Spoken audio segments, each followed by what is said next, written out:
দেখো বন্ধুরা কি এনেছি, একটু খাসির মাংস এনেছি।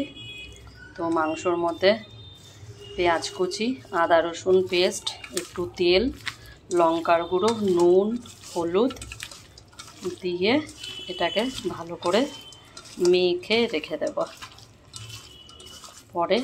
তারপরে এটাকে রান্না করব।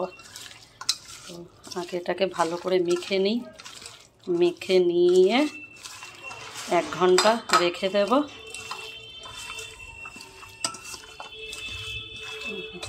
ছেলে বলছে মা একটু মাংস খাওয়াবে। তো আজকে বললাম ঠিক আছে তাহলে নিয়ে আসবো, তার জন্যই নিয়ে আসা।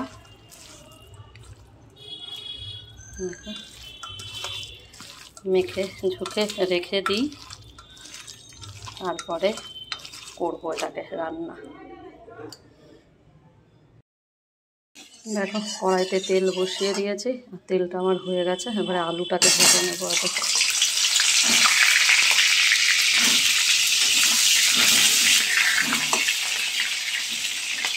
আলুটা ভেজে নিই, তারপরে দেখো মাটনটা এটাকে দেবো। দেখো আলু ভাজাটা হয়ে গেছে। এবারে তেলের মধ্যে গোটা জিরে আর শুকনো লঙ্কা ফোড়ন দিয়ে দিলাম।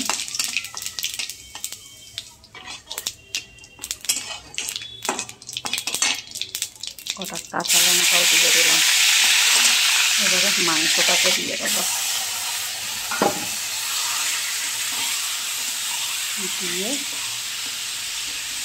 এটাকে ভালো করে এবারে কষাবো। এবারে এর মধ্যে একটু গোলমরিচের গুঁড়ো দেবো ঝালের জন্য,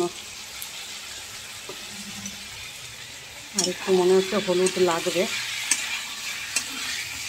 এবারে এটাকে ভালো করে কষাবো।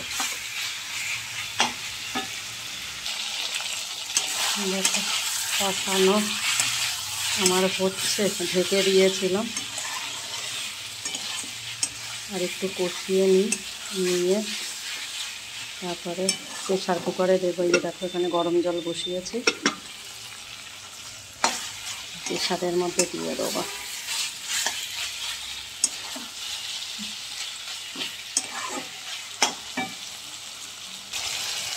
দেখো একটু গরম জল দিয়েছি, দিয়ে একটু কষিয়ে নিচ্ছি। অল্পই গরম জল দিয়েছি এর মধ্যে। এটাকে আবার একটু ভালো করে কষিয়ে নেব, নিয়ে তারপরে প্রেসারে দেব।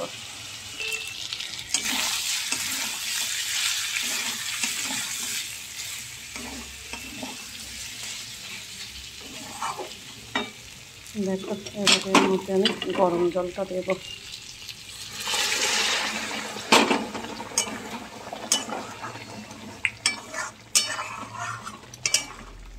এবারে এটাকে প্রেসারে দেব।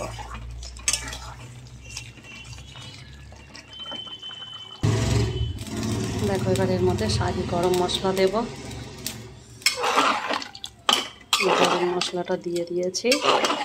আর এবারে এর মধ্যে আলুটা দিয়ে দেবো, দিয়ে তারপরে প্রেসার কুকারটা আটকে দেব। মটন আমার রেডি হয়ে গেছে, আর আলু তো সিদ্ধ হয়ে গেছে পুরো। তো বাড়বো। বন্ধুরা আজকে তোমার মটনের ভিডিওটা কেমন লাগলো একটু সবাই লাইক কমেন্ট আর শেয়ার করো। দেখা হচ্ছে নেক্সট ভিডিওতে। টাটা বাই সবাইকে।